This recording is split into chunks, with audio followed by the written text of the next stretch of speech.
Pas mal tout le monde peut faire une recherche avec Google. Mais sommes-nous vraiment capables de le faire efficacement? Il y a peut-être des petits trucs pratiques à connaître.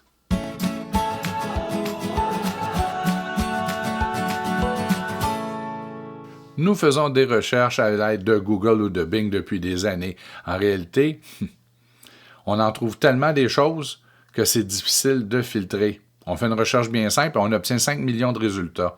Mais serait-il possible d'obtenir uniquement les 50 meilleurs résultats? Et la réponse est oui. Et voici quelques trucs. Vous n'êtes pas obligé de maîtriser tous ces trucs, de les appliquer, mais en maîtriser un ou deux peut grandement vous aider. Donc, allons-y avec quelques recherches. Premièrement, lorsque vous recherchez quelque chose, vous pouvez soit inscrire vos mots-clés ou vos chaînes de caractères dans l'outil de recherche Google, ou vous pouvez le faire directement à partir ici de la barre d'adresse. C'est la même chose. Et c'est la même chose dans le navigateur Edge en passant. Donc, je viens ici, je vais inscrire des mots-clés. Par exemple, table, premier mot-clé. Ronde, deuxième mot-clé, en bois. 4 mots-clés. Google va me proposer toutes les pages, tous les sites, tous les articles où on retrouve les 4 mots-clés en premier. En réalité, en premier, ça va être les résultats commandités. Mais ensuite, chaque fois dans une page qui va retrouver 4 sur 4 des mots-clés, ça sera dans les choix. Par la suite, 3 sur 4, 2 sur 4, et ainsi de suite. Donc, allons-y. Et les mots-clés ne seront pas nécessairement dans l'ordre. Ils pourraient être dans le désordre ou même séparés dans la page, en autant qu'ils soient dans la page. Donc, ici, on retrouve table, et je suis sûr qu'un peu plus loin, si on ouvrait la page, on aurait bois, ronde et en. D'accord? Donc, allons-y, regardez, un bon exemple ici, on a table ronde, au pluriel, de cuisine en bois. Donc, ce n'est pas une chaîne de caractères, ce sont les mots-clés qui sont présents. Et si on descendait, on aurait plusieurs exemples. Ici, regardez, on a table, ronde, en qui est peut-être plus loin, et bois dans une autre phrase. Si on désire avoir uniquement la chaîne de caractères exacte, on peut la placer entre guillemets.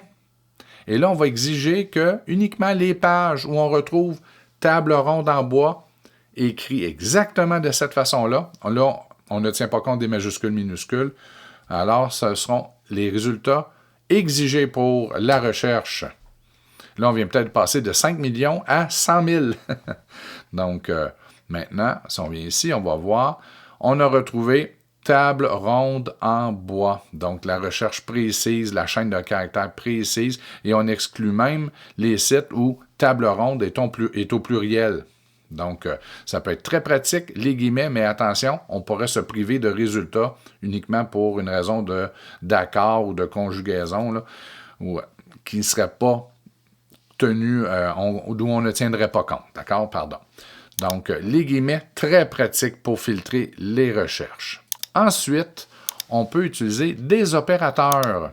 Par exemple, je pourrais utiliser un opérateur, OK, moins ou plus. Donc, je pourrais utiliser moins pour exclure un mot.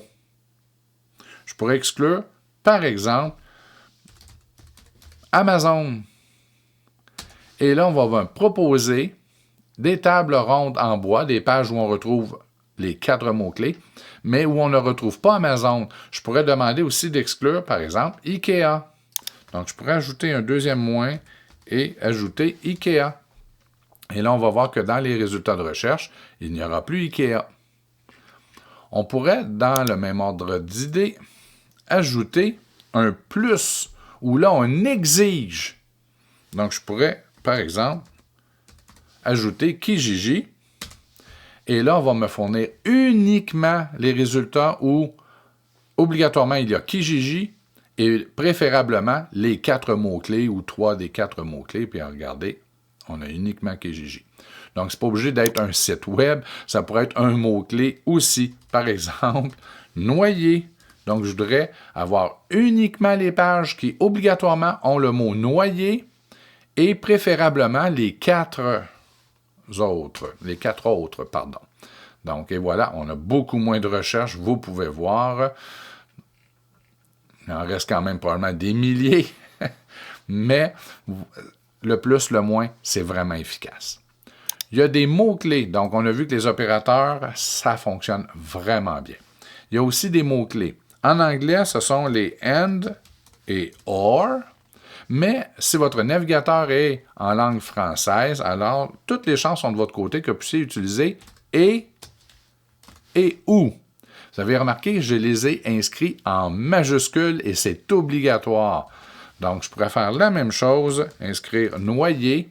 Là, je demande d'avoir des pages web où on retrouve ces 4 mots-clés-là de préférence, ou 3 sur 4, et noyer obligatoirement. Donc, c'est vraiment près du plus, là, on est vraiment dans la même catégorie.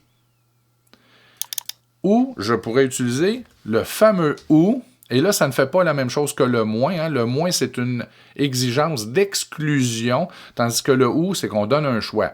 Tu vas me sortir toutes les pages qu'on retrouve table ronde en bois, qu'on retrouve 4 sur 4 des mots-clés, ou encore noyer. Donc, on pourrait obtenir des pages où on ne parle pas de table du tout, mais uniquement de noyer.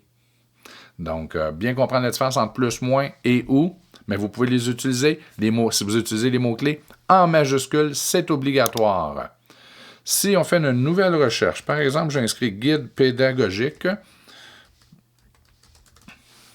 et que je fais une recherche, on va me fournir, là c'est vraiment très large comme recherche, on va me fournir des dizaines, voire des centaines de milliers de pages web de documents qui comprennent guide et pédagogique.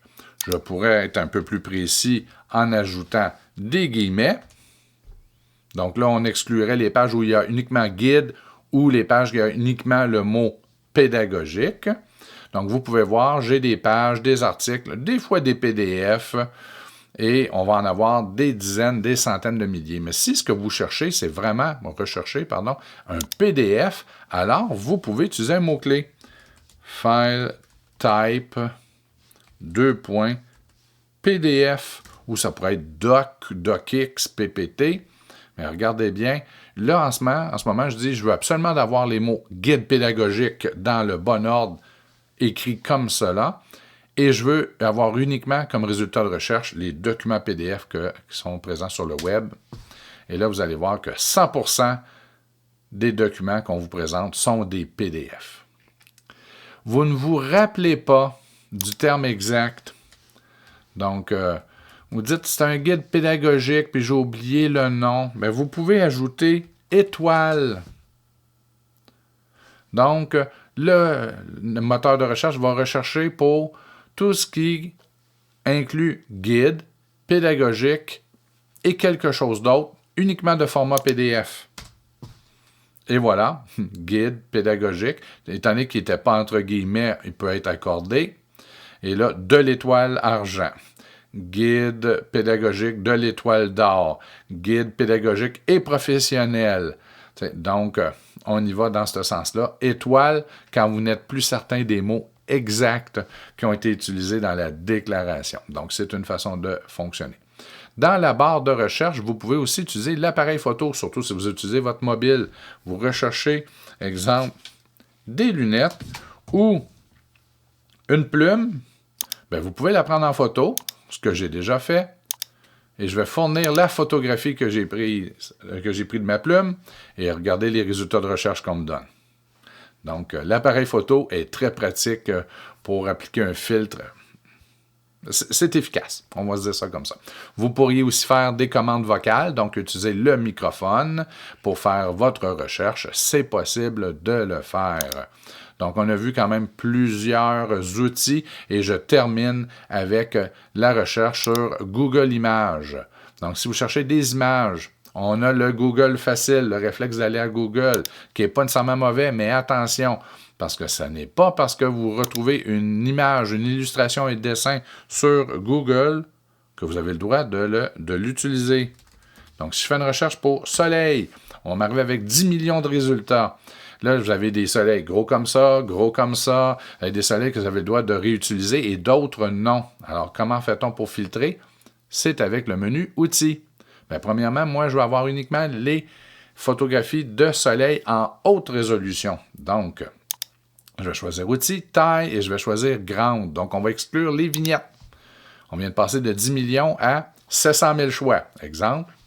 Ensuite, j'ai mentionné que je voulais les photographies ou en couleur. Tu sais, on a le choix ici, là. Droit d'usage, et là, j'arrive, type, regardez, c'est tous les images, parfait. Et droit d'usage, je veux uniquement voir les photographies ou les dessins que j'ai le droit de réutiliser. Donc, je vais choisir licence Creative Commons. Je viens de passer de 700 000 potentiellement à 10 000, mais ce sont des images que j'ai le droit de réutiliser.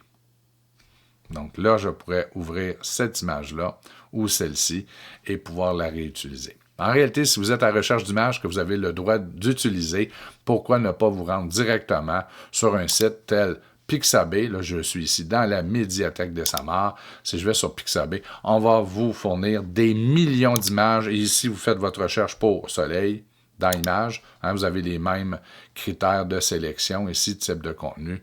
Et là, vous allez avoir des photographies, des dessins, des images de soleil, toujours en haute résolution et que vous avez le droit de réutiliser. Donc, bonne recherche et bonne utilisation des moteurs de recherche.